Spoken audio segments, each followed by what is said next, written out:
പിതാവിൻ്റെയും പുത്രൻ്റെയും പരിശുദ്ധാത്മാവിൻ്റെയും നാമത്തിൽ ആമേൻ. എൻ്റെ പ്രിയപ്പെട്ടവരെ, ഇന്ന് ജനുവരി മാസം 15-ാം തീയതി ബുധനാഴ്ചയാണ്. കർത്താവ് നിങ്ങളെ അനുഗ്രഹിക്കട്ടെ എന്ന് ആശംസിക്കുകയും പ്രാർത്ഥിക്കുകയും ചെയ്യുന്നു. നമുക്ക് ഒരുമിച്ച് പ്രഭാതത്തിലെ പ്രാർത്ഥന ആരംഭിക്കാം. അമ്മേ പരിശുദ്ധ അമ്മേ, അമ്മേ പരിശുദ്ധ ദൈവമാതാവേ, ദൈവമാതാവേ, അന്ന് അങ്ങ് കൃപാസനത്തിൽ പ്രത്യക്ഷപ്പെട്ട് വരാൻ പോകുന്ന മഹാദുരന്തത്തിൽ നിന്ന് രക്ഷപ്പെടാനും എല്ലാവർക്കും വേണ്ടി പ്രാർത്ഥിക്കുവാനും ആവശ്യപ്പെട്ടിട്ട് 20 വർഷം തികയുന്ന ഈ വേളയിൽ കൃപാസനത്തിലൂടെ ഞങ്ങൾക്ക് ഈ ദേശത്തിന് അങ്ങ് മധ്യസ്ഥം തേടി തന്ന എല്ലാ അനുഗ്രഹങ്ങൾക്കും കൃപകൾക്കും ഞങ്ങളിപ്പോൾ ഹൃദയം നിറഞ്ഞ നന്ദി പറയുന്നു. അമ്മേ പരിശുദ്ധ അമ്മേ, ജപമാല മാതാവേ, സകല പ്രാർത്ഥനകളോട് ചേർത്ത് ഞങ്ങളിപ്പോൾ പ്രാർത്ഥിക്കുന്ന ഈ കുടുംബത്തിന്റെ പ്രത്യേക നിയോഗം പറ മക്കളെ. ഇന്നത്തെ പ്രാർത്ഥന ആവശ്യം പറ.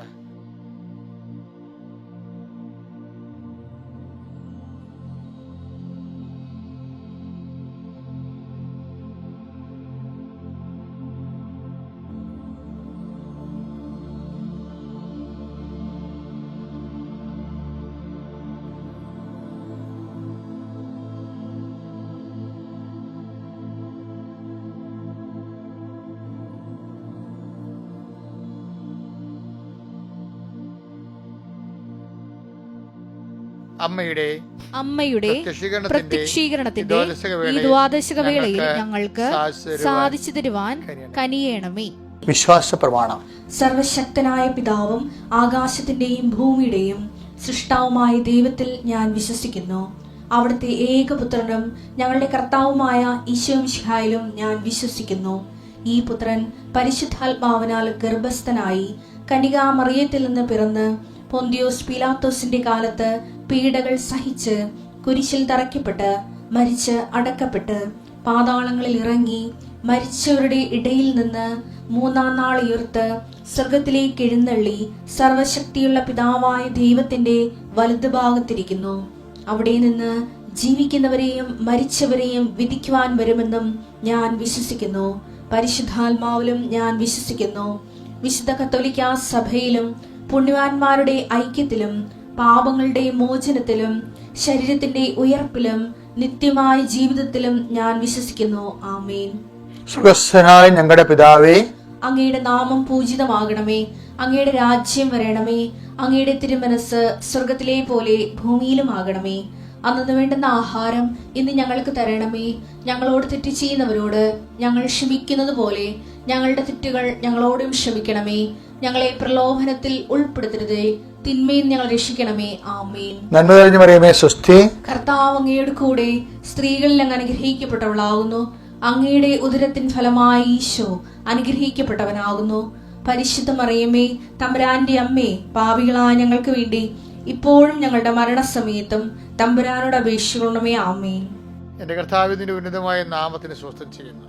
ഇന്നത്തെ പ്രാർത്ഥനകൾക്കായി അങ്ങയുടെ മക്കള് ശിരസ് നമിച്ച് നിൽക്കുന്ന ഈ വേളയിലെ നിന്റെ തിരുമുറുവാർന്ന വലതുകരം, അണിപ്പടതാർന്ന അത്ഭുതകരം അങ്ങയുടെ മക്കളുടെ ശിരസ് വെക്കണമെന്ന് പ്രാർത്ഥിക്കുന്നു. അടിപ്പിണർ പോലെ ദൈവികമായ ശക്തി നിങ്ങളിലേക്ക് ആവശ്യിക്കട്ടെ. നിങ്ങൾ മനസ്സിടിഞ്ഞു പോയവരുണ്ടാകും. അവരുടെ എല്ലാം മനസ്സ് സന്തോഷ നിർഭരമാകുകയും ഉത്സാഹഭരിതമാകുകയും ചെയ്യട്ടെ. കാരണം എന്താണ്? കർത്താവിൻ്റെ ആശീർവാദമാണ് പ്രഭാതത്തിൽ നിന്ന് സ്വീകരിക്കുന്നത്.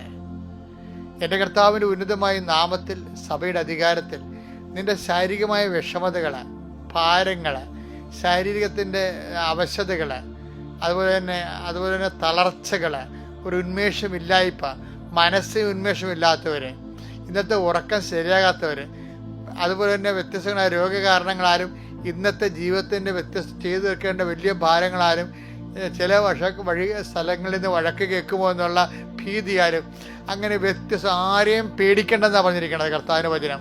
ആരെ പേടിക്കണമെന്ന് ഞാൻ പറയാം.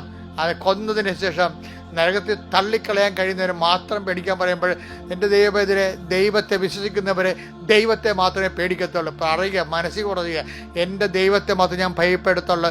ഞാൻ കാലത്തെയോ കാലന്മാരെയോ മനുഷ്യരെയോ ഒന്നും ഭയപ്പെടുത്തില്ല. അതുപോലെ തന്നെ കർത്താവെ, അങ്ങയുടെ മക്കളുടെ മനസ്സിലേക്ക് അങ്ങ് ആത്മശക്തിയുടെ വെളിച്ചം വിതരണമെന്ന് പ്രാർത്ഥിക്കുന്നു. കർത്താവെ, അങ്ങയുടെ മക്കളുടെ മനസ്സിലേക്ക് അങ്ങ് ആത്മധൈര്യത്തിൻ്റെ അഭിഷേകം നൽകണമെന്ന് പ്രാർത്ഥിക്കുന്നു. കർത്താവ്, അങ്ങയുടെ മക്കളുടെ കുടുംബങ്ങൾ ഇസ്രയേലിൽ കർത്താവെ, അങ്ങയുടെ ദൂതൻ കടന്നു പോയപ്പോൾ കർത്താവെ, ആ മക്കളെ സംരക്ഷിച്ചതുപോലെ നീ ആ മക്കളെ സംരക്ഷിക്കാൻ പ്രാർത്ഥിക്കുന്നു. കർത്താവ്, നീ ഏത് ഭവനത്തെ പ്രവേശിക്കുമ്പോഴും ആ ഭവനത്തിന് കർത്താവിൻ്റെ നാമത്തിൽ സമാധാനം ആശംസിക്കാൻ പറഞ്ഞ വചനത്തിൻ്റെ വെളിച്ചത്തിൽ കർത്താവെ, നിന്റെ ഉന്നതമായ നാമത്തിൽ 39 കൊല്ലത്തെ പൗരോഹിത്യത്തിൻ്റെ എല്ലാ ആയുസ്സോടും കൂടി അമ്മമാർ പ്രത്യക്ഷപ്പെട്ടതിൻ്റെ എല്ലാ യോഗ്യതയും കൂടി അതിൻ്റെ അടിസ്ഥാനത്തിൽ കൃപാസനം നടന്ന 10,000-കണക്കിന് ആരാധനകളുടെ മുഴുവൻ ശക്തി ദൈവഭക്തരെ, നിന്നെയും നിന്റെ കുടുംബത്തെ, നിന്റെ ജീവിതത്തെ ഞാൻ ആശീർവദിക്കുന്നു. നിന്റെ കുടുംബത്തിൽ പെൻഡിങ്ങായി കിടക്കുന്ന ഓരോ കാര്യങ്ങളും, നിന്നെ മ്ലാനമാക്കുന്ന ഓരോ സാഹചര്യങ്ങളും, നിന്നെ അലട്ടുന്ന ഓരോ സങ്കടങ്ങളും എങ്ങനെയാണ് കൊടുങ്കാറ്റിലെ മഞ്ഞുനീര് ഉരുകിപ്പോകുന്ന പോലെ, കാറ്റിലെ മേഘം തുരത്തപ്പെടുന്ന പോലെ നിന്റെ ആദികൾ ഭീതികൾ യേശു ക്രിസ്തുവിന്റെ പരിശുദ്ധാത്മാവിന്റെ വിശ്വാസത്താൽ നീങ്ങിപ്പോകട്ടെ. യേശുവേ സ്തോത്രം, യേശുവേ നന്ദി, യേശുവേ ആരാധന. Hallelujah. Okay, thank you my Lord Jesus. നല്ല പ്രാർത്ഥനയ്ക്ക് നന്ദി കർത്താവേ. ഇപ്പോഴും നമ്മൾ പ്രാർത്ഥിക്കാൻ, നമ്മൾ വചനം കേൾക്കാൻ പോകുന്നത്, എൻ്റെ പ്രിയപ്പെട്ട, ഞാനൊരു കാര്യം പറയട്ടെ. ഇപ്പോൾ ഒത്തിരി പേര് കൃപാസനത്തിൽ ഉടമ്പടി എടുക്കണ്ടേ. ഇന്ന് ഓരോ ദിവസവും ഉടമ്പടി എടുക്കുന്നവരെ ചിലർക്ക് ഉടമ്പടിയിലൊരു ഉടക്ക് വരുന്നുണ്ട്.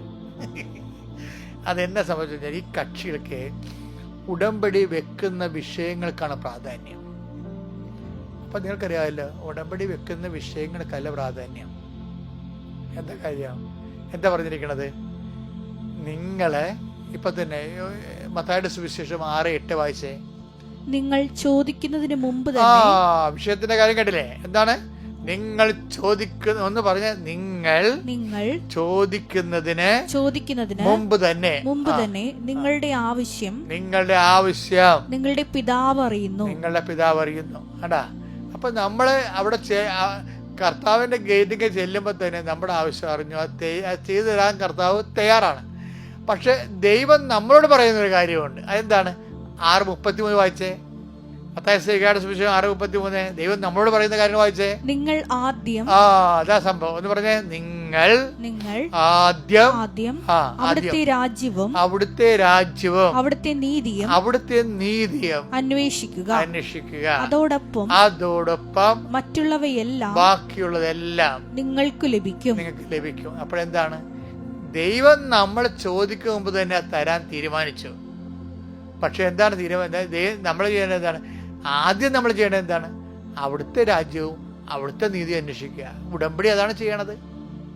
ദൈവത്തിൻ്റെ രാജ്യം, ദൈവം അവൻ പറയണ പോലെ ചെയ്തുകൊണ്ട് അത് ജീവിതം നിറവേറ്റി സുവിശേഷം സാക്ഷ്യം വഹിക്കുമ്പോൾ നമ്മൾ എന്താണ്? ദൈവരാജ്യം നമ്മൾ വന്നു കഴിഞ്ഞു എന്നാണ്. ലൂക്ക 17:21 വായിക്കാം. ഇതാ ഇവിടെ അതാ അവിടെ എന്ന് ആരും പറയുകയില്ല. എന്തെന്നാൽ ദൈവരാജ്യം നിങ്ങളുടെ ഇടയിൽ തന്നെയുണ്ട്. എന്താ സംഭവം എന്നറിയാവോ? അതായത് നമ്മൾ ആദ്യം ദൈവരാജ്യം, ദൈവത്തിന്റെ വചനങ്ങൾ പാലിച്ചു കഴിഞ്ഞാൽ, ഇപ്പൊ ചിലർ പറയും കർത്താവ് ഒരു അടയാളം കാണിക്കട്ടെ, എന്നിട്ട് ഞാൻ ബാക്കിയുള്ള ഉടമ്പടിയുടെ മറ്റു കാര്യങ്ങൾ ചെയ്യാം. അപ്പം ദൈവം ഒരു അടയാളം കാണിച്ചിട്ട് പ്രാർത്ഥന കേട്ടിട്ട് ബാക്കിയുള്ള കാര്യങ്ങൾ നമ്മൾ ദൈവത്തിന് വേണ്ടി ജീവിക്കാമെന്നൊക്കെയാണ് പറഞ്ഞു. എന്ത് തോന്നിയവാസമാണ് അത്! ശരിക്കും പറഞ്ഞാൽ പച്ച മലയാളത്തിൽ പറഞ്ഞാൽ തല്ലുള്ളി തരാമെന്ന് പറയും. അങ്ങനെയല്ല. കർത്താവ് എന്താ പറഞ്ഞാൽ, ആദ്യം ദൈവം അടയാളം കാണിക്കുകയല്ല, ആദ്യം നിങ്ങൾ ദൈവരാജ്യത്തെയും അതിൻ്റെ നീതിയെയും കുറിച്ച് അന്വേഷിക്കണം. ആദ്യം ഉടമ്പടി പാലിക്കണം. അപ്പോഴാണ് ബാക്കിയുള്ളത് ഇൻറ്റൻഷൻസ്, നമ്മുടെ നിയോഗങ്ങൾ ചേർത്ത് നൽകണം. അപ്പം നിങ്ങൾ ഇന്നൊരു തീരുമാനം എടുക്കുക. എന്താണ്? ഞാൻ ആദ്യം ദൈവത്തിൻ്റെ വചനമനുസരിച്ച് ജീവിക്കും എന്ന തീരുമാനം എടുത്താൽ ബാക്കിയുള്ളത് എന്തുമാത്രമാണെന്ന് ഒരു പിടിയില്ല. 6:36 വർക്കൗട്ട് ചെയ്യും. എന്താണ്? ലുക്ക അമർത്തി കുരുക്കി നിറച്ചാൾ അന്ന് അവൻ നിന്റെ മടിയിലോട്ട് ചൊരിയും. അപ്പം അതുകൊണ്ട് ദൈവത്തിൻ്റെ അനുഗ്രഹങ്ങൾക്ക് ഒരു നിർലോഭമായ അനുഗ്രഹങ്ങളാണ്. അതുകൊണ്ട് തന്നെ നമ്മൾ നിർലോഭമായി കർത്താവിൻ്റെ വചനങ്ങൾ പാലിക്കാൻ നിങ്ങളെ ദൈവം സഹായിക്കട്ടെ. പിതാവിൻ്റെയും പുത്രൻ്റെയും പരിശുദ്ധാത്മാവിൻ്റെയും നാമത്തിലാമേൻ. അത്യപൂർവ ദൈവാനുഭവങ്ങൾ ഇനി നിങ്ങൾക്കും സ്വന്തം. ഈ യൂട്യൂബ് ചാനൽ ഇതുവരെ സബ്സ്ക്രൈബ് ചെയ്തിട്ടില്ലെങ്കിൽ ഇപ്പോൾ തന്നെ സബ്സ്ക്രൈബ് ചെയ്യുക. ഈ വീഡിയോ ഇപ്പോൾ തന്നെ നിങ്ങളുടെ സുഹൃത്തുക്കൾക്ക് ഷെയർ ചെയ്തുകൊണ്ട് കർത്താവിന്റെ പ്രേക്ഷിതരാകുക.